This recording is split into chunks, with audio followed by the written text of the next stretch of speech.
Bismillahirrahmanirrahim. Assalamualaikum warahmatullahi wabarakatuh.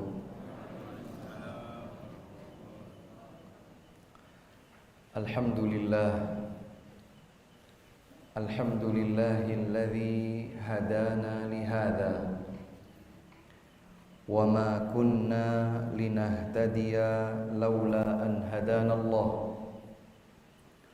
Wa ashhadu an la ilaha illallah wahdahu la syarika lah. Wa ashhadu anna Muhammadan abduhu wa rasuluhu wa safiyyuhu wa khaliluhu sayyidul mursalin wa imamul muttaqin sallallahu alaihi wa ala alihi wa sahbihi ajma'in wa man tabi'a bihudahu ila yaumiddin, amma ba'du. Allahumma inna nas'aluka al-jannah wa ma qarraba ilaiha min qawlin aw amal, wa na'udzu bika minan nar wa ma qarraba ilaiha min qawlin aw amal. Allahumma 'allimna ma yanfa'una wanfa'na bima 'allamtana wa zidna 'ilma. Allahumma inna nas'aluka 'ilman nafi'a wa na'udzu bika min ilmin la yanfa'. Thumma amma ba'du.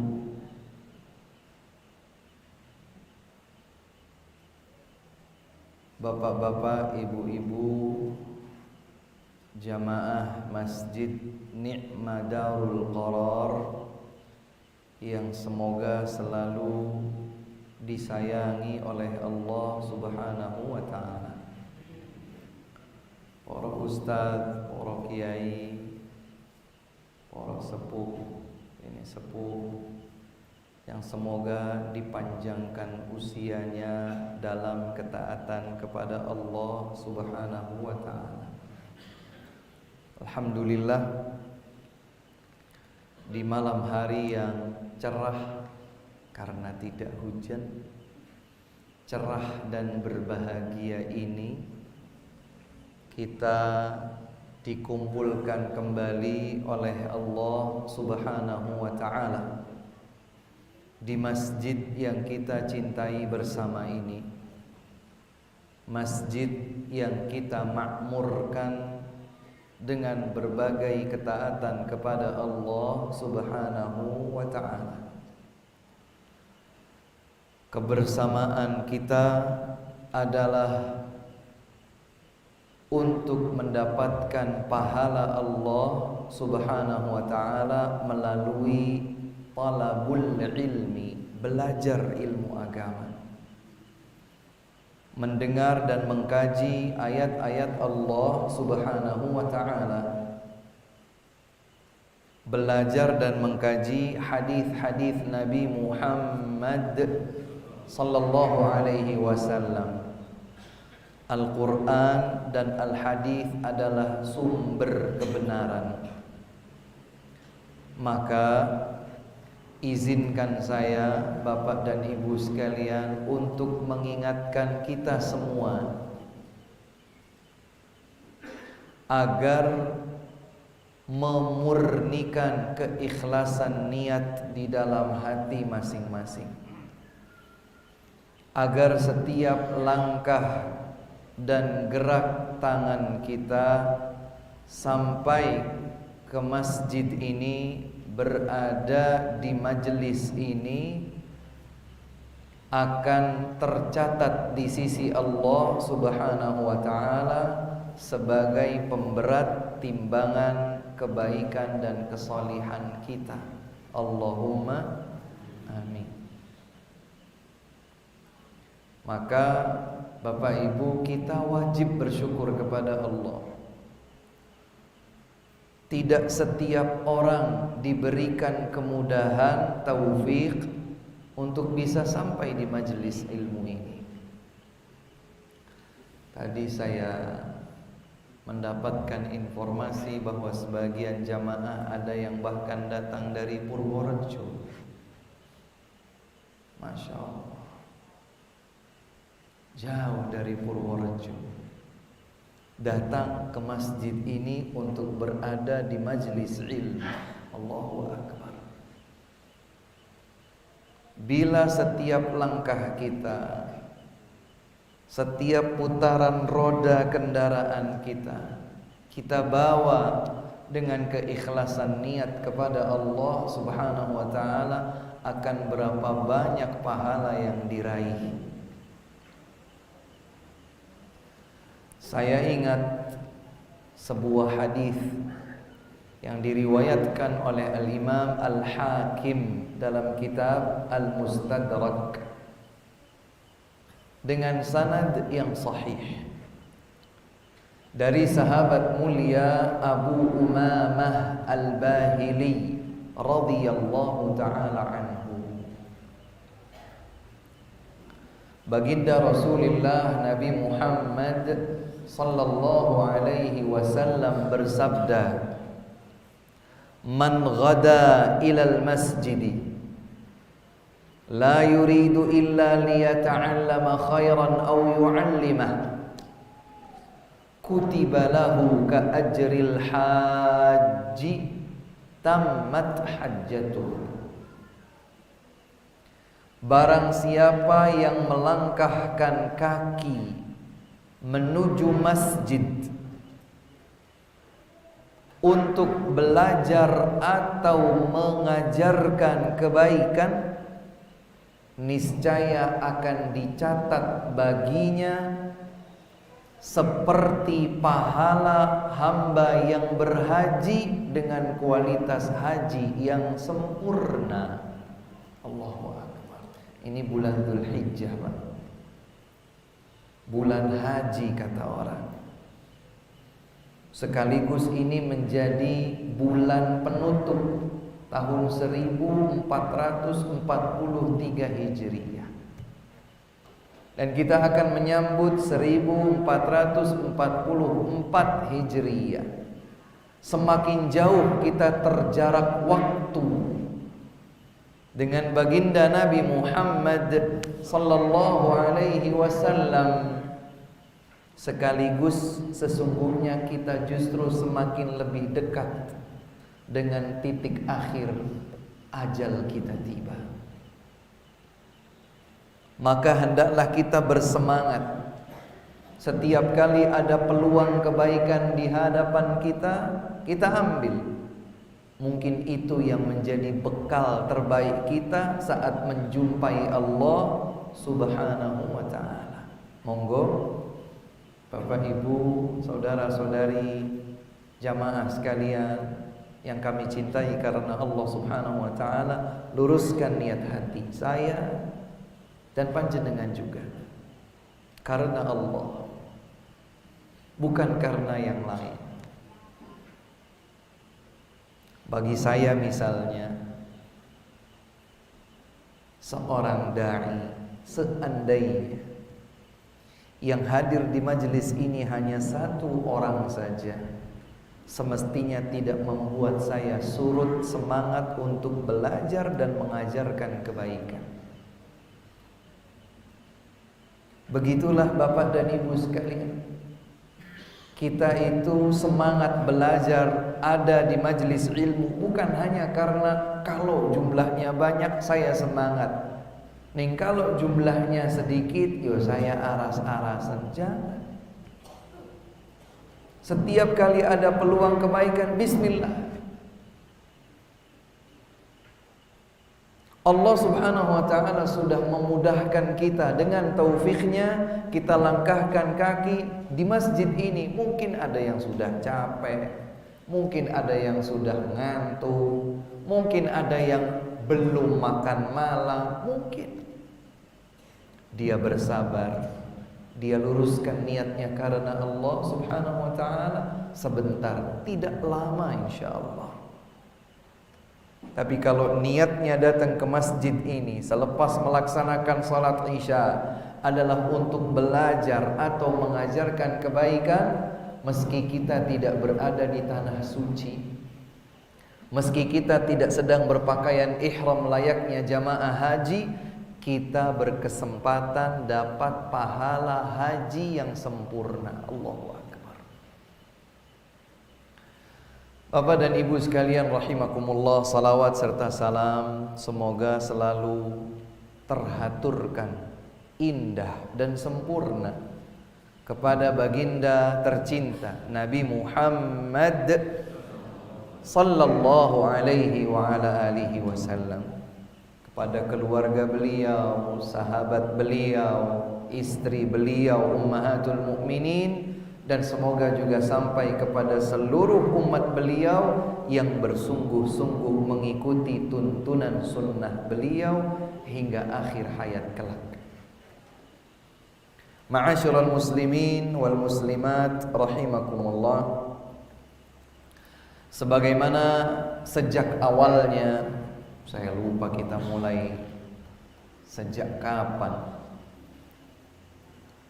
kita mengkaji bersama kitab Al-Arba'una Hadithan fi Syakhsiyatil Islamiyah, kumpulan 40 hadis yang menuntun kita bagaimana membentuk kepribadian dan karakteristik indah seorang muslim muslimah.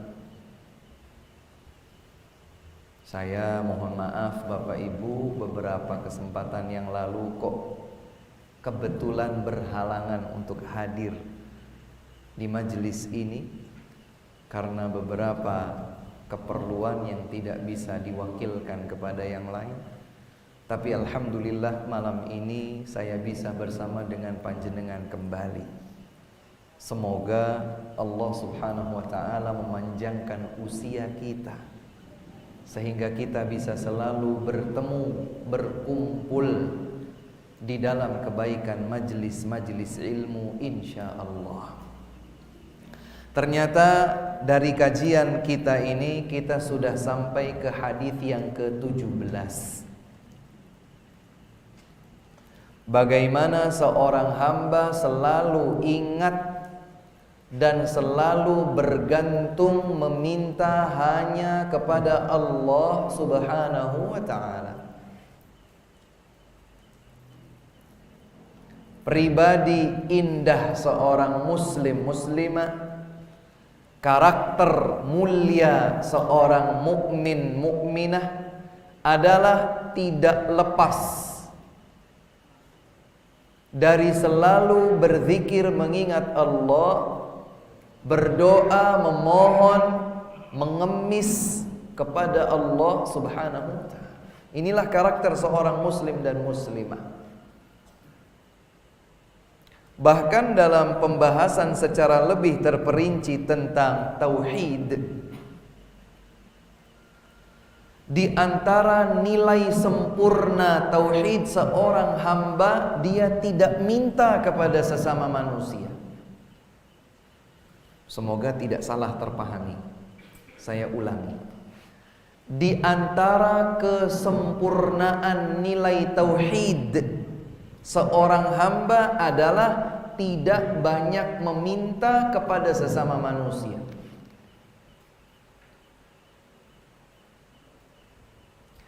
Karena itu, dahulu para sahabat Nabi Muhammad sallallahu alaihi wasallam, para tabi'in, mereka kalau seandainya nuhun sewu nggih, cemeti mereka itu, cemeti jenengan mangertos nggih? Pecut nggih. Pecut untuk yang biasa dipakai untuk pecut kuda itu terjatuh, kalau mau ngambil kan pasti harus turun dari kuda nggih Pak. Ketika ada budaknya di bawah yang dengan mudah karena di bawah tidak naik di atas kudanya, dia ingin ambilkan,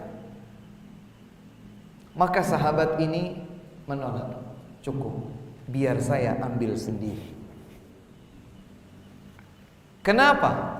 Karena ingin menyempurnakan nilai tauhidnya dengan tidak banyak meminta kepada orang lain, sementara dia masih mampu untuk melakukannya sendiri.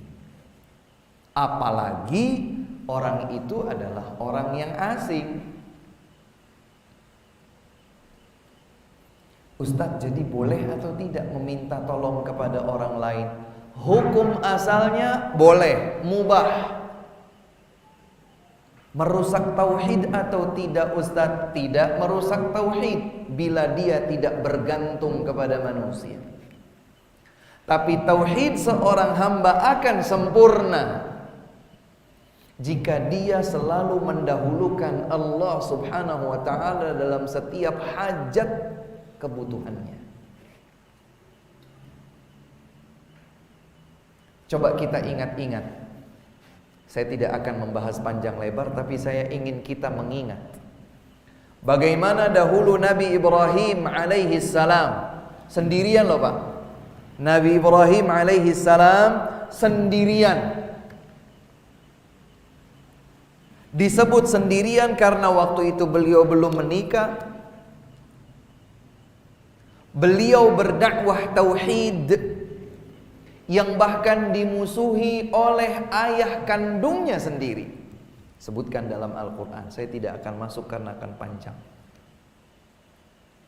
Bukan hanya bapaknya yang menentang dakwah Nabi Ibrahim alaihissalam. Raja dan seluruh penduduk kerajaan tersebut memusuhi Nabi Ibrahim alaihissalam. Maka Nabi Ibrahim alaihi salam mengikrarkan dengan lisannya, dengan segenap sanubarinya, Alladzi khalaqani wa yahdin. Dialah Allah Subhanahu wa ta'ala yang ciptakan aku dan berikan aku petunjuk hidayah. Walladzi yut'imuni wa yasqin. Dialah Allah yang berikan aku makan dan minum. Wa idza maridtu fahuwa yashfin. Bila aku sakit maka hanya Dia saja yang menyembuhkanku. Walladzi atma'u an yaghfira li khati'ati yaumaddin. Dan yang aku sangat inginkan agar Allah ampuni dosa-dosaku nanti di hari kiamat. Maka kesendirian Nabi Ibrahim tidak membuat beliau sedih. Dibelenggu tangannya. Ada yang menyebutkan dibelenggu ke belakang, ada yang menyebutkan dibelenggu di belakang lehernya. Diikat, tidak satu orang pun yang menolong beliau. Tidak keluarganya, apalagi orang lain. Kemudian diletakkan di manjanik. Apa itu manjanik? Ketapel zaman dulu Pak. Jadi seseorang diletakkan mungkin di pohon atau di satu tempat, ditarik, dilepas. Ketapel zaman dulu namanya manjanik. Ketika Namrud memerintahkan seluruh penduduk kerajaannya, semua hadirkan kayu bakar, tumpuk di sini, kita bakar bareng-bareng Ibrahim. Kita kalau baca tafsir At-Tabari rahimahullah, saat menjelaskan bagaimana kejadian itu terjadi, bahkan orang yang sudah hamil tua Bu, orang hamil tua, wanita hamil tua, pikul kayu bakar. Mau kemana Bu? Saya mau kumpulkan kayu bakar biar Ibrahim mati terbakar. Ada kakek-kakek sudah tua, sudah terbungkuk-bungkuk, dia pikul kayu bakar. Ditanya, Pak mau kemana? Saya mau kumpulkan kayu bakar biar Ibrahim mati kebakar api. Artinya tidak seorang pun menemani, membela, mendukung Nabi Ibrahim alaihissalam. Sedih? Tidak. Putus asa? Sama sekali. Begitu dilepaskan dari Manjanik sampai kemudian terlempar di tumpukan gunungan kayu bakar. Dalam tafsir At-Tabari dijelaskan bagaimana tingginya tumpukan kayu bakar itu menjulang, itu di ketinggian seekor burung umumnya terbang. Kalau burung itu lewati gunungan tumpukan kayu bakar di ketinggian biasanya, dia akan mati terpanggang. Saking tingginya. Diikat kaki tangannya, sudah tidak bisa apa-apa dan tidak ada seorang pun yang membela, mendukung, tidak ada. Putus asa? Tidak. Justru keluar dari lisan beliau yang mulia alaihi salatu wassalam, hasbiyallahu wa ni'mal wakil. Cukup Allah sebagai pembelaku, dialah sebaik-baik tempat bergantung. Allahu Akbar. Dengan doa itulah kemudian Nabi Ibrahim di tengah gunungan kayu bakar, dia dibakar. Allah subhanahu wa ta'ala berfirman, ya naru kuni bardaw wa salaman ala Ibrahim. Wahai api, jadilah engkau dingin namun selamat bagi Ibrahim. Para ulama tafsir menjelaskan, subhanallah, Allah berfirman bardan wa salaman. Dingin ning selamat. Kalau salaman ini tak disebutkan dalam firman Allah kepada api tersebut, maka seperti dahsyatnya panas api berubah menjadi dingin, mungkin Nabi Ibrahim akan meninggal dunia karena dinginnya. Api panas, apalagi dengan gunungan tumpukan kayu bakar, api melahap-lahap, panas. Bagaimana kalau api yang panas itu berubah langsung jadi dingin? Dinginnya berarti dingin sekali, karena panas ini panas sekali. Berubah jadi dingin, dingin sekali. Agar tidak menjadi celaka bagi Ibrahim, Allah berfirman, wahai api, jadilah dingin dan selamat bagi Nabi Ibrahim alaihissalam. Apa yang terjadi? Semua penduduk kerajaan itu terheran-heran melihat selamatnya Nabi Ibrahim alaihissalam.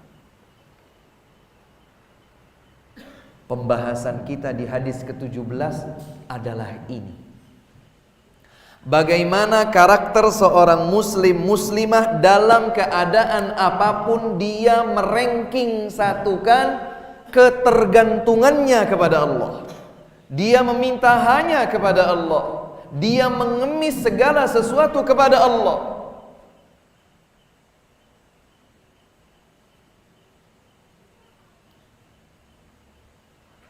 Dan ini sekaligus bisa menjadi pembelajaran buat kita para pendidik. Minimalnya mendidik anak-anak cucu kita sendiri.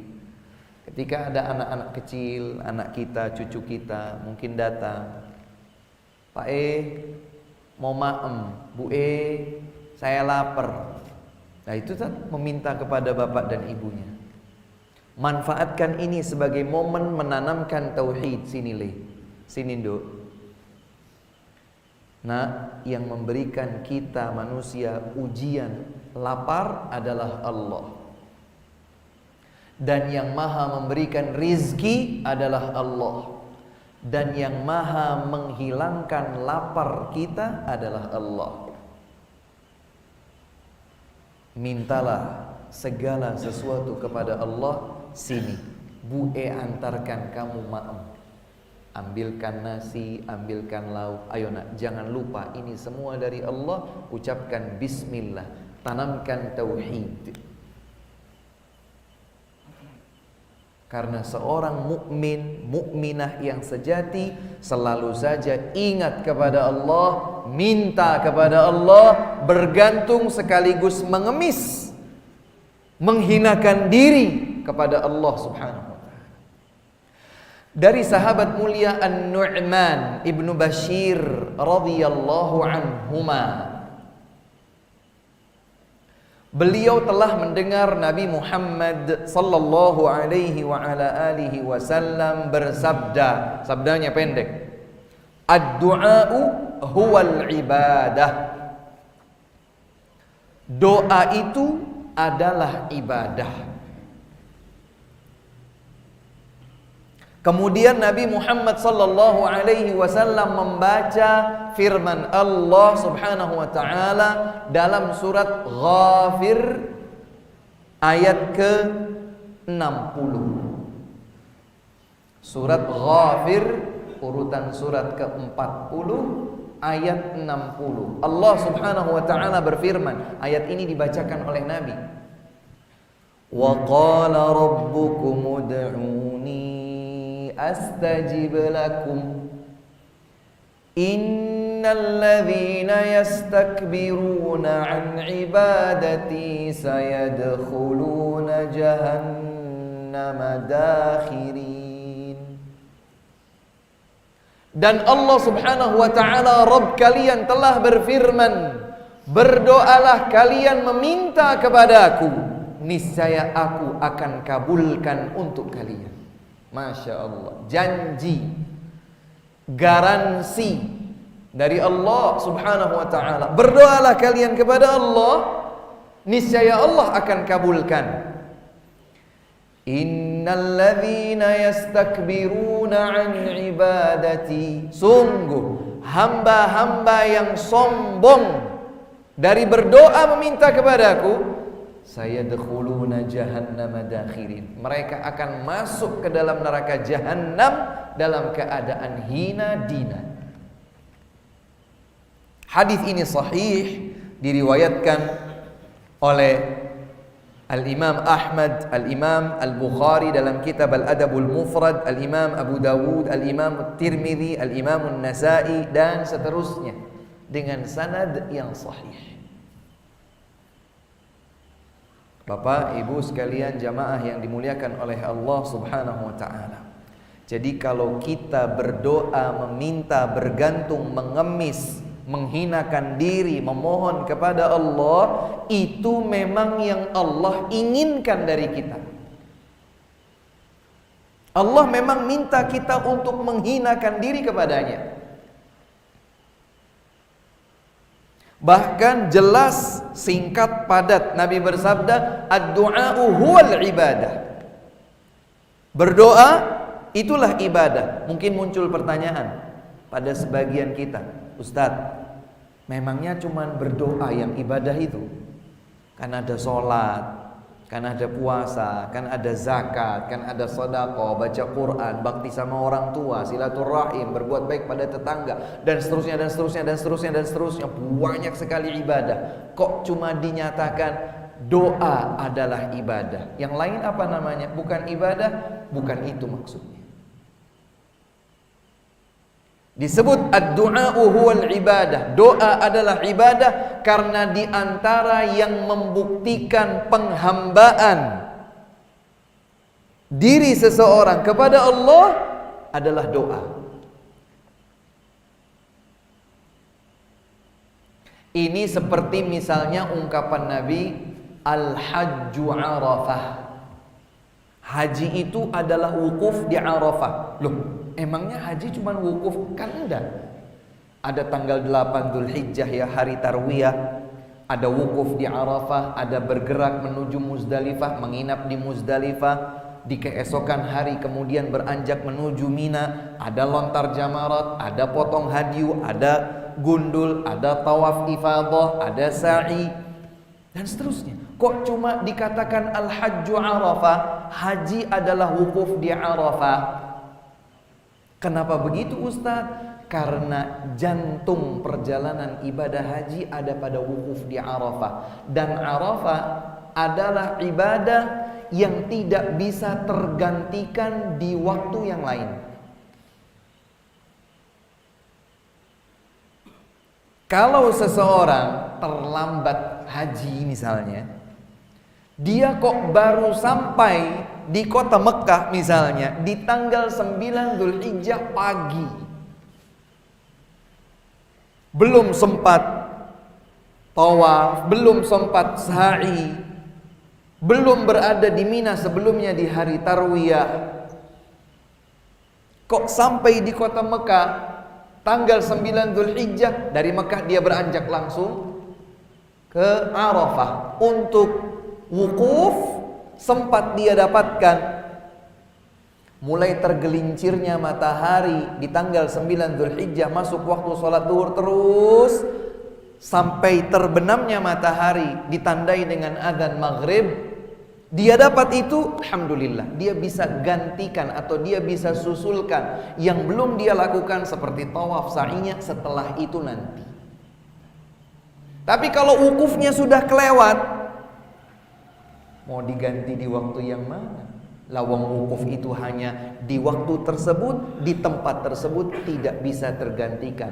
Karenanya Nabi bersabda, Al-Hajju Arafah, jantungnya haji adalah Arafah.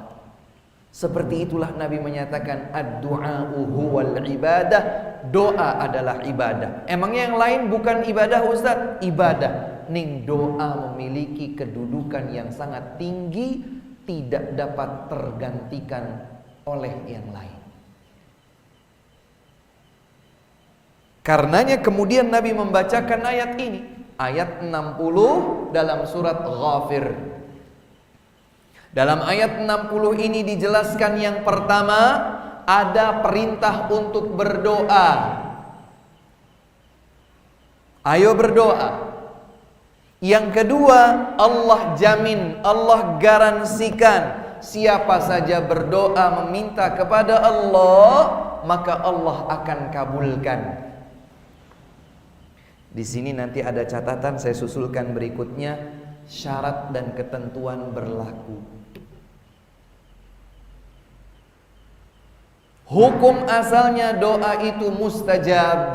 Hukum asalnya siapa saja berdoa meminta kepada Allah mustajab, pasti dikabulkan jika terpenuhi syarat dan ketentuan. Kalau ada syarat dan ketentuan yang dilanggar, maka doa bisa saja tertolak. Hukum asalnya dikabulkan, Allah yang jamin. Dan dalam ayat lain, ayat ini biasanya dibacakan dalam rangkaian ayat-ayat siyam di bulan Ramadan. Jenengan masih ingat ayat kewajiban puasa surat Al-Baqarah ayat berapa, Pak? 183. Itu tentang kewajiban puasa. Jenengan lihat ayat berikutnya, 184 masih tentang puasa Ramadan. 185 masih tentang puasa Ramadan. 187 masih tentang etika puasa Ramadan. 186 ayat yang bunyinya seperti ayat 60 dalam surat Ghafir. 186 surat Al-Baqarah. Wa idza sa'alaka ibadi anni fa inni qarib ujibu da'watad da'i idza da'an falyastajibu li wal yu'minu bi la'allahum yarshudun. Allahu akbar. Allah Subhanahu wa taala berfirman, dan apabila hamba-hambaku bertanya kepada engkau wahai Muhammad tentang aku, kabarkan kepada mereka bahwa aku dekat. Allah Subhanahu wa taala menegaskan bahwa Allah dekat dengan hambanya. Tidak perlu berspekulasi apa makna kedekatan itu. Itulah makna bahwa Allah di mana-mana. Stop. Tidak perlu menjelaskan karena Allah sudah jelaskan. Kesimpulan ini bisa benar bisa salah. Allah menjelaskan apa makna kedekatan Allah dengan makhluknya. Ujibu da'watad da'i idza da'an. Allah dekat dengan hambanya karena Allah akan menjawab doa permintaan hamba yang memohon kepadanya. Berdasarkan dua ayat ini, 186 Al-Baqarah, 60 surat Ghafir, para ulama sepakat bahwa hukum asal doa yang dipanjatkan seorang hamba kepada Allah mustajab, Maka Bapak dan Ibu sekalian, seorang muslim muslimah, seorang mukmin mukminah punya karakter setiap kali menghadapi apapun situasinya, kondisinya, keadaannya, dia selalu bergantung, meminta, berdoa kepada Allah. Istrinya ruwet, minta sama Allah. Suaminya ruwet, minta sama Allah. Anaknya ruwet, minta sama Allah. Urusan pekerjaannya ruwet, dia minta sama Allah. Rizkinya sedang sempit, minta sama Allah. Bingung apakah safar atau tidak, selesaikan urusan ini atau itu dulu, minta sama Allah. Selalu kalbunya terikat dengan Allah subhanahu wa ta'ala. Sanubarinya, jiwa raganya, semuanya selalu saja pertama kali ingat kepada Allah, minta kepada Allah. Hamba itu akan mendapatkan kehidupan yang tenang di dunia dan kelak di akhirat.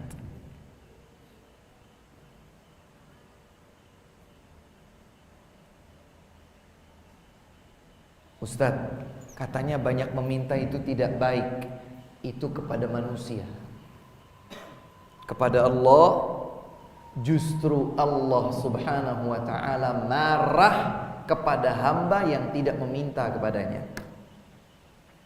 Rasulullah sallallahu alaihi wasallam bersabda, "Man lam yas'alillaha yaghdab alaih." Siapa yang tidak meminta kepada Allah, Allah akan marah kepadanya. Siapa yang tidak meminta kepada Allah, Allah akan marah kepadanya.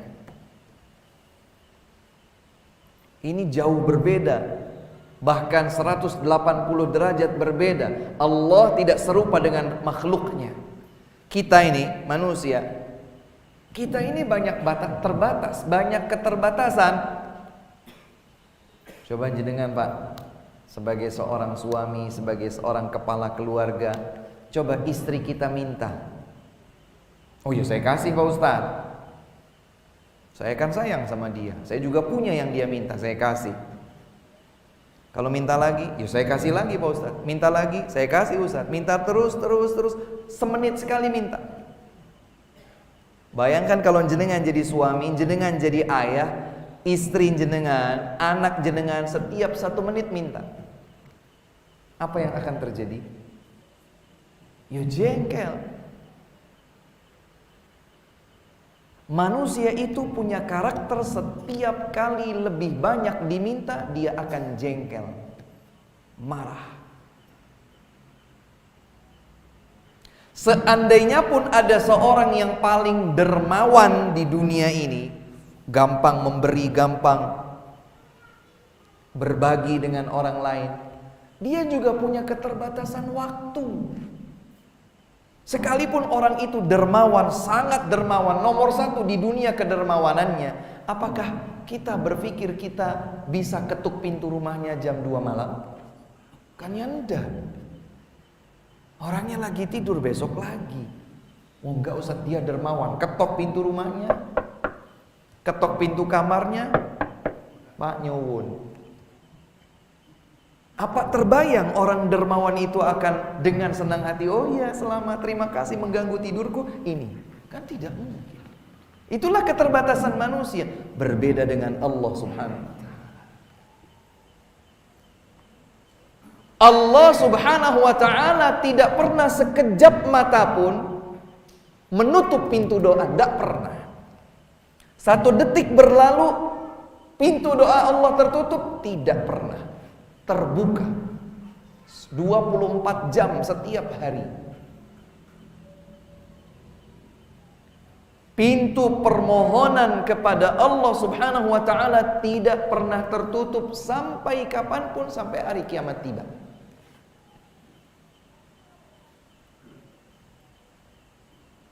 Seorang penyair dalam bahasa Arab berkata, "La tas'alanna bunayya Adam hajatan, wasalilladzi abwabuhu la tuhjabu. Allahu yaghdabu in tarakta su'alahu, wa bunayyu Adam in sa'altahu yaghdabu."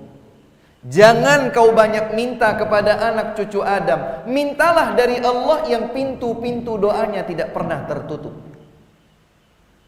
Allah akan marah jika engkau tidak meminta kepadanya, sementara anak cucu Adam setiap kali kau meminta kepadanya, mungkin dia akan marah. Maka minta kepada Allah. Anak kita kok tiba-tiba, "Mae, sakit perut." Sini nak, minta sama Allah. Yuk pegang bagian yang sakit, bacakan Al-Fatihah, bacakan doa, minta sama Allah. Biarkan dia terhubung dulu dengan Allah Subhanahu wa taala. Sebentar ya Le, Mae ambilkan kayu putih dulu. Ini contoh saja. Tapi tanamkan tauhid agar dia terikat kepada Rabb-nya, Allah Subhanahu wa taala. Inilah karakter seorang muslim. Inilah kepribadian seorang muslimah yang selalu meminta kepada Allah Subhanahu wa taala. Ustaz, apa benar doa itu selalu dikabulkan? Iya, itu hukum asalnya. Dalam hadis yang diriwayatkan oleh Imam Abu Dawud dengan sanad yang sahih dari sahabat mulia Salman Al-Farisi radhiyallahu taala anhu, Rasulullah sallallahu alaihi wasallam bersabda, "Innallaha hayyun karim yastahi min 'abdihi idza rafa'a yadayhi ila as-sama' an yaruddahuma sifra." Kata Nabi Muhammad sallallahu alaihi wasallam, Allah Subhanahu wa taala itu maha malu. Nanti dijelaskan apa maksudnya maha malu. Maha dermawan, maha menderma, hayyun karim, maha mulia, maha menderma, maha malu. Apa yang dimaksud? Yastahi, Allah itu malu idza rafa'al 'abdu yadayhi ila sama', jika seorang hamba mengangkat kedua tangannya ke langit meminta an yaruddahuma sifra. Allah malu kalau dua tangan itu diturunkan sementara hamba itu hanya dapat 0 saja. Tidak mungkin. Allah akan berikan apa yang dia minta. Sekali lagi, syarat dan ketentuan berlaku. Saya akan jelaskan. Maka hukum asalnya doa itu dikabulkan. Saya bacakan hadis yang lain. Setelah itu insya Allah kita akan masuk kepada apa saja etika berdoa agar doa dikabulkan dan apa saja yang dapat menghalangi terkabulnya doa. Saya bacakan hadis Nabi sallallahu alaihi wa ala alihi wasallam. Beliau bersabda, "Ma min 'abdin muslimin yad'u bid'awatin laisa fiha ithmun wala qati'atu rahimin illa a'tahu Allahu ihda thalath." Tidak seorang muslim pun berdoa dengan satu permintaan. Dalam doa permintaan itu tidak ada meminta dosa, tidak ada meminta diputusnya tali silaturrahim, kecuali Allah akan memberikan untuknya 1 dari 3. Saya ulangi, tidak ada satu hamba muslim pun yang berdoa dengan satu permintaan. Di dalam doa permintaannya tidak ada permohonan dosa. Saya biasa memberikan contoh orang yang berdoa minta dosa itu begini, "Ya Allah, kata orang-orang kok zina itu enak. Saya tidak pernah coba zina ya Allah. Ya Allah, mudahkan saya zina malam ini." Itu namanya doa minta dosa. Atau yang serupa itu, "Ya Allah, saya kok kepepet terus ini. Susah rizki terus ini. Ya Allah, saya enggak pernah menang judi, mbok yo. Saya mau coba malam ini judi menang. Bismillah, ceplek." Ini dosa, doa minta dosa. Atau doa minta diputusnya tali silaturahim. "Ya Allah, aku sudah capek ngurus ibuku, semakin lama kok semakin cerewet. Jauhkan aku dari ibuku, na'udzubillah." Atau yang serupa itu. Saya ulangi hadisnya. Tidak ada satu muslim pun berdoa meminta satu permintaan. Pada doa permintaannya tidak ada permohonan dosa, tidak ada permohonan diputusnya tali silaturrahim, kecuali Allah akan berikan dia 1 dari 3. Catat minimal dalam ingatan memori. Yang pertama, imma an yu'ajjilallahu lahu biha fid dunya, Allah akan segerakan dikabulkannya doa itu di dunia. Ya Allah, jodohkan aku dengan wanita cantik yang salihah. Kok alhamdulillah berjodoh dengan wanita cantik salihah. Berarti dikabulkan atau tidak? Di mana? Di dunia. Kadang-kadang kita kehilangan sesuatu, sambil nyari-nyari, sambil mengucap, ya Allah, saya kok lagi buru-buru, ya Allah, mana kunci ya Allah, ya Allah, ya Allah, ya Allah, ketemu. Dikabulkan satu, karena bukan minta dosa, karena bukan minta diputusnya tali silaturahim, Allah beri. Ini kemungkinan yang pertama. Kemungkinan yang kedua, wa imma an yaddakhiraha lahu fil akhirah. Allah Subhanahu wa ta'ala akan menyimpan doa itu sebagai tabungan deposito abadi baginya di akhirat. Maksudnya tidak dia lihat dikabulkan di dunia, tapi doa itu tidak hilang. Doa itu dicatat oleh Allah sebagai sebuah kebaikan, amal salih, disimpan. Allah Maha tahu kita membutuhkan simpanan ibadah salih itu nanti di akhirat. Mungkin itulah yang akan menyelamatkan kita dari ancaman siksa neraka. Allah Maha tahu daripada kita.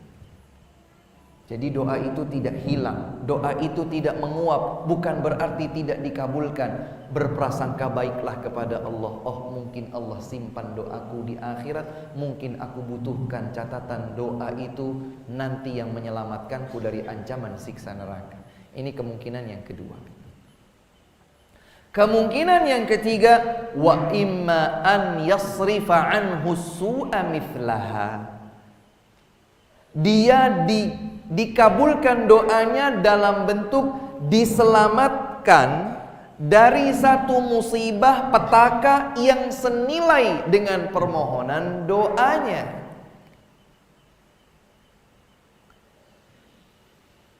Ketika seorang hamba minta A, ya Allah, A, dia sebutkan permintaannya. Ternyata yang terjadi adalah B. Dia tidak merasa A ini dikabulkan.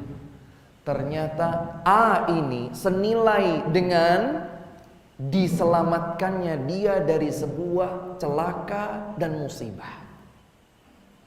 Berarti doanya, permintaannya itu digantikan oleh Allah dengan yang lebih baik. Selamat dari sebuah celaka. Karena boleh jadi dia minta A diberikan kepadanya, setelah dapat A dia celaka. A-nya diberikan untuk menyelamatkannya dari celaka tersebut. Ya berarti hilang. Maka dia tidak dapat A sebagaimana dia minta, tapi Allah gantikan dia selamat dari sebuah celaka atau musibah. Jadi Bapak Ibu sekalian, jangan khawatir. Doa kita tidak mungkin menguap sia-sia. Akan diberikan oleh Allah atau disimpan sebagai tabungan di akhirat, atau itulah yang akan menyelamatkan kita dari petaka, musibah atau celaka. Baik, Ustadz, apa saja adab-adab, etika-etika, syarat-syarat dan ketentuan agar doa kita terkabul? Yang pertama, ikhlaskan niat kepada Allah Subhanahu wa ta'ala. Karena doa tadi sudah disebutkan, doa itu ibadah. Ibadah diterima kalau ikhlas. Kalau tidak ikhlas maka tidak diterima. Yang kedua, berdoalah sesuai dengan tuntunan doa yang diajarkan oleh Nabi Muhammad sallallahu alaihi wasallam. Kalau doanya tidak sesuai dengan tuntunan Rasulullah sallallahu alaihi wasallam, maka boleh jadi doa itu tidak dikabulkan karena sebab itu. Yang ketiga, carilah waktu-waktu, momen-momen yang berpeluang doa lebih mungkin dikabulkan daripada yang lain. Saya coba sebutkan cepat. Di antaranya pada saat kita berada di antara azan dan iqamah. Antara azan dengan iqamah itu waktu potensial doa terkabul. Minta sama Allah. Yang berikutnya di sepertiga malam terakhir, peluang dikabulkan lebih besar. Bukan itu satu-satunya waktu, bukan, tapi peluang dikabulkannya doa di waktu tersebut lebih besar. Yang ketiga, pada saat turun hujan. Saya sengaja tidak sebutkan hadisnya, takut nanti panjang. Pada saat turun hujan, ibu-ibu, bapak-bapak sekalian, baca doa. Ustadz, doanya sambil saya angkat kedua tangan atau tidak? Boleh dua-duanya.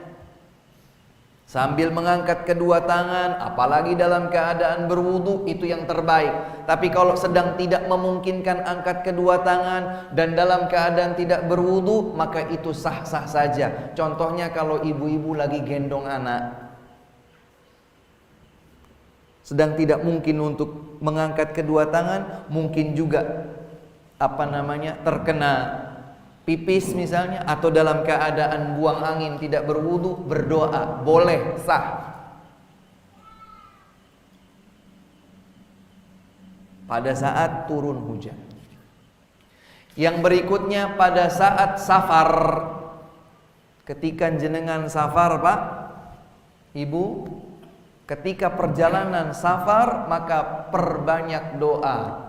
Dan ini fenomena yang saya sebetulnya sering ingatkan kepada jamaah. Banyak di antara kita itu seperti malu memanfaatkan waktu-waktu yang baik untuk beribadah. Contoh, saya lagi nunggu antrian di rumah sakit atau antrian di mana saja. Biasanya, terutama anak muda ya, biasanya orang itu kecenderungannya sibuk dengan gadgetnya. Jarang yang kemudian gadgetnya terbuka sambil ngantri kok yo baca Quran. Jarang. Sebagaimana saya belum pernah melihat rasa-rasanya, kalau melihat seseorang dalam keadaan safar berzikir. Beberapa kali saya dapatkan, terutama dari ibu-ibu ya, ibu-ibu Masya Allah berkerudung begitu ya. Saya lihat dari sisi bagian yang lain, entah di pesawat atau yang lain, dia berzikir, mungkin menggunakan tasbih, dia berzikir. Tapi yang kemudian sedang duduk safar di kendaraan, angkat tangan, dia minta kepada Allah Subhanahu wa Ta'ala. Rasa-rasanya sepanjang hidup saya di usia ini baru sekali saya lihat, dan itu adalah guru saya, beliau Syekh Profesor Dr. Sulaiman bin Salim Allah Ar-Ruhaili hafizahullah. Berdoa di pesawat, berdoa di Indonesia, Pak. Beliau dari Saudi, dari Madinah, berkunjung ke Indonesia. Di Indonesia saya kebetulan mengantarkan ke beberapa tempat. Jarang saya dapatkan, Ustadz, kalau saya sampai angkat tangan itu kok yo malu, Ustadz. Ya ini masalahnya, kita itu kok malu menjalankan sesuatu yang sebetulnya baik. Ya sudah, kalau memang masih malu angkat tangan, berdoa meskipun tidak mengangkat tangan. Boleh Pak Ustadz? Boleh, tapi yang lebih baik angkat kedua tangan. Jadi di antara etika berdoa adalah mencari momen yang lebih potensial, lebih berkesempatan dikabulkan oleh Allah Subhanahu wa Ta'ala. Yang berikutnya adalah awali permohonan doa dengan menyebutkan nama-nama Allah Subhanahu wa Ta'ala. Ya Rahman, Ya Rahim, Ya Ghafur, Ya Wadud, Ya Karim, Ya Mannan, dan seterusnya. Bertawassul dengan amal salih, bertawassul dengan nama-nama dan sifat-sifat Allah Subhanahu wa Ta'ala yang mulia. Dan ini diajarkan banyak. Saya kalau akan sebutkan, maka ini makan waktu lagi yang banyak. Allahumma inni as'aluk bi anna lakal hamda la ilaha illa anta al-mannan badi'us samawati wal ardi ya dzal jalali wal ikram ya hayyu ya qayyum. Pujian kepada Allah sebelum kita minta. Allahumma inni as'aluka bi annaka antallahu la ilaha illa antal ahadus samad alladzi lam yalid wa lam yulad wa lam yakul lahu kufuwan ahad. Pujian sebelum minta doa. Dan masih ada beberapa yang lain. Intinya adalah kalau kita bisa memuji dulu Allah Subhanahu wa taala dengan menyebutkan nama-nama dan sifat-sifatnya yang mulia, maka lakukan sebelum kita berdoa.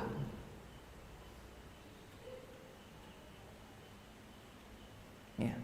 Kemudian di antara yang kita lakukan setelah itu adalah bersalawat kepada Nabi Muhammad sallallahu alaihi wasallam, terlebih dengan salawat Ibrahimiyah yang sempurna. Allahumma salli ala Muhammadin wa ala ali Muhammadin kama sallaita ala Ibrahim wa ala ali Ibrahim innaka Hamidum Majid, dan seterusnya. Baru kemudian berdoa, dan sebaiknya memohon atau mengawali permohonan dengan mohon ampun. Ya. Dan ini sekaligus menjadi catatan bagi mereka yang, Ustadz saya itu malu, dosa saya banyak, masa muda saya kok gelap, saya kok malu minta sama Allah. Ustadz, jangan malu. Sebut nama-nama Allah, sebut sifat-sifat Allah yang mulia, bersalawat kepada Nabi sallallahu alaihi wasallam, kemudian mohon ampunan dulu. Mohon ampun kepada Allah. Allahumma inni zalamtu nafsi zulman katsira wa la yaghfiru dzunuba illa ant faghfir li maghfiratan min indika warhamni innaka antal ghafurur rahim. Allahumma anta rabbi sayyidul istighfar. Allahumma anta rabbi la ilaha illa anta khalaqtani wa ana 'abduka wa ana 'ala 'ahdika wa wa'dika mastata'tu. Abu'u laka bi ni'matika 'alayya wa abu'u bi dhanbi faghfir li fa innahu la yaghfiru dzunuba illa ant. Mohon ampun dulu kepada Allah, baru ya Allah jodohkan aku dengan wanita salihah yang cantik jelita. Ya Allah mudahkan rizkiku, ya Allah berikan aku, dan seterusnya. Kemudian di antara etika agar doa kita dikabulkan oleh Allah Subhanahu wa taala, ini tidak wajib, tapi lebih baik menghadap kiblat, merendahkan suara, bukan melantangkannya ya, merendahkan suara, menghadap kiblat, merendahkan suara, mengangkat kedua tangan, dan menghadirkan sepenuh hati. Jadi doa itu bukan cuma qomat kamit, Pak. Oh saya hafal 100 sekian doa, dibaca tapi yowis matanya kemana-kemana, pikirannya kemana-kemana. Lah apa yang diminta? Lebih sangat disayangkan lagi ketika sebagian orang cuma amin amin amin amin amin amin amin. Apa yang diminta kau aminkan? Amin itu artinya, amin artinya Allahumma stajib. Ini artinya, sebagian orang sayang sekali belum paham. Amin itu ismu fi'lin dalam bahasa Arab, artinya adalah Allahumma stajib, ya Allah kabulkan. Jadi kalau kita baca amin, ya Allah kabulkan, sementara kita nggak tahu, denger aja nggak jelas, itu baca apa? Pokoknya kita amin aja, amin, amin. Nah, apa yang diaminkan? Bagaimana kita menghadirkan kalbu ini untuk meminta, sementara kita tidak tahu apa yang sebetulnya sedang diminta.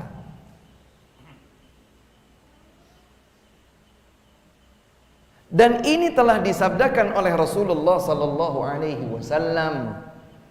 Beliau bersabda, "Ud'ullaha wa antum muqinuna bil ijabah, fa innallaha la yaqbalu du'a qalbi rajulin ghafilin lahin." Berdoalah kalian dalam keadaan kalian yakin Allah Maha mengabulkannya. Namun ingat, sungguh Allah tidak menerima doa seorang hamba yang kalbunya alpa, lalai. Apa? Nggak tahu, pokoknya itulah. Lah yo piye? Minta kok nggak tahu, nggak jelas. Coba sekarang ilustrasi sederhana. Tentu Allah tidak serupa dengan itu, tapi ilustrasi sederhana. Tiba-tiba anak kita itu gremeng kok yo. Apa le? Apa le? Nggak paham Pak ini, kamu mau minta apa? Kan kita nggak bisa. Apa tuh? Coba diam dulu, jangan nangis. Minta apa? Permen. Oh, minta permen. Jelas. Gremeng-gremeng ndak paham. Allah Subhanahu wa taala memang Maha mengetahui, tapi kata Nabi sallallahu alaihi wasallam, sekiranya seorang hamba kalbunya tidak hadir, dia tidak menghayati apa yang sedang dia minta, bagaimana dia akan diterima doanya? Berikutnya, di antara etika berdoa adalah jiwa raga yang suci dari semua yang haram. Dia tidak makan yang haram, dia tidak minum yang haram, dia tidak berpakaian yang haram, dia tidak diberikan sesuatu yang haram. Makanya Bapak Ibu, terutama Bapak-bapak Bapak-bapak sebagai kepala keluarga yang menjadi sumber nafkah istri dan anak-anak, pastikan bahwa yang kita berikan kepada istri anak kita halal. Karena kalau kita atau istri anak kita mengkonsumsi yang haram, makanannya haram, minumannya haram, atau pakai pakaian yang haram, atau memberikan kepada keluarga kita yang haram, boleh jadi itulah yang menghalangi doa kita terkabul. Kata Nabi sallallahu alaihi wasallam, rajulun yutilu safara ash'atha aghbara yamuddu yadayhi ila as-sama ya rabbi wa mat'amuhu haram wa mashrabuhu haram wa malbasuhu haram wa ghudhiya bil haram fa anna yustajabu lahu. Seseorang dalam keadaan Masya Allah, hampir semua yang menyebabkan doanya dikabulkan dia hadirkan. Dia dalam keadaan safar, lelah safarnya itu menjadikan rambutnya kusut, tubuhnya kumal, ya, pakaiannya kucel. Kemudian dia angkat tangannya ke atas langit, dia panggil ya Rabbi, wahai Rabbku. Ternyata makanannya haram, minumannya haram, pakaiannya haram, dikasih dari yang haram. Bagaimana mungkin doa orang semacam ini dikabulkan, kata Nabi SAW. Dan haram itu bisa jadi haram zatnya atau haram cara mendapatkannya. Haram itu haram zatnya atau haram cara mendapatkannya. Boleh jadi haramnya itu karena zatnya. Bagi seorang muslim, daging babi, daging anjing, bangkai dan semisalnya haram, tidak boleh, jangan dimakan. Itu dapat menghalangi terkabulnya doa. Atau dagingnya daging ayam disembelih dengan cara yang syar'i, tapi dia dapat dengan cara mencuri, korupsi dan yang lain sebagainya. Dia dapatkan dengan cara itu, maka meskipun zatnya halal, cara mendapatkannya haram, itu pun dapat menghalangi terkabulnya doa. Yang terakhir Bapak Ibu sekalian yang dimuliakan Allah Subhanahu wa taala, jangan berprasangka buruk kepada Allah Subhanahu wa taala. Berprasangka baiklah. Tadi sudah dibacakan hadisnya bahwa tidaklah seorang hamba muslim berdoa memohon satu permintaan, tidak ada di dalamnya permintaan dosa, tidak ada di dalamnya permintaan diputus tali silaturahmi, kecuali Allah akan berikan satu di antara tiga. Maka berprasangka baiklah kepada Allah. Berprasangka baik kepada Allah Subhanahu wa ta'ala. Saya beberapa waktu, belum lama, beberapa hari yang lalu, saya menghadapi sebagian orang yang subhanallah tidak jadi berangkat ibadah haji furoda. Wah.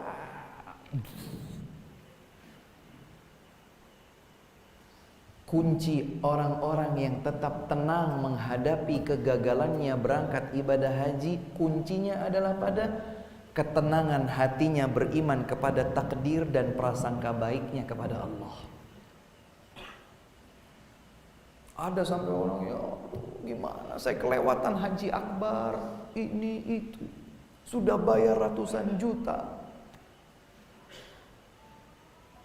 Allah Subhanahu wa ta'ala berfirman, Fa'asa an takrahu syai'aw wa huwa khairul lakum wa 'asa an tuhibbu syai'aw wa huwa syarrul lakum wallahu ya'lamu wa antum la ta'lamun.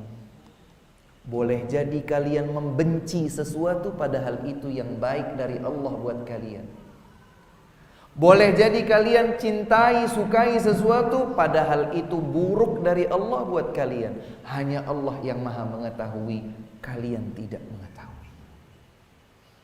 Jadi gimana Ustaz? Ya kalau sudah berusaha semaksimal mungkin, dia sudah kerahkan semua sebab keberangkatannya, kok ternyata tidak bisa berangkat, langsung yakinkan kepada dirinya, ini yang terbaik dari Allah, semoga Allah gantikan dengan yang lebih baik dari ini.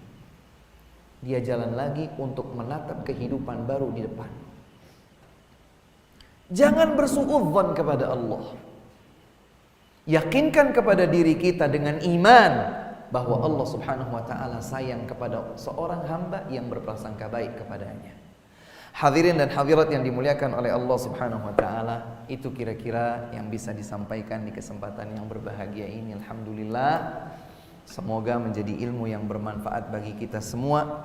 Semoga Allah Subhanahu wa taala menjadikan kita sebagai hamba-hamba yang selalu berkarakteristik mulia, selalu mengikat hati kepada Allah, meminta kepadanya, mengingatnya, memohon, mengemis kepada Allah Subhanahu wa taala. Semoga Allah Subhanahu wa taala menutup hayat kita semua dalam keadaan husnul khatimah. Semoga Allah Subhanahu wa taala mengumpulkan kita kembali bersama keluarga dan orang-orang yang kita cintai di surga tertinggi Al-Firdaus Al-A'la, bersanding dekat dengan Nabi Muhammad sallallahu alaihi wasallam. Allahumma amin. Ini saja yang dapat saya sampaikan, kurang dan lebihnya kami mohon maaf. Kebenaran hanya mutlak berasal dari Allah Subhanahu wa taala semata. Dan jika terdapat kekeliruan atau kekhilafan pada yang saya sampaikan, saya memohon ampun kepada Allah dan semoga Allah Subhanahu wa taala mengampuni dosa-dosa kita semua. Wabillahi taufiq wal hidayah wa akhiru da'wana anil hamdulillahi rabbil alamin. Kita tutup dengan doa kafaratul majlis. Subhanakallahumma wa bihamdika asyhadu an la ilaha illa anta astaghfiruka wa atubu ilaik. Wassalamu alaikum warahmatullahi wabarakatuh.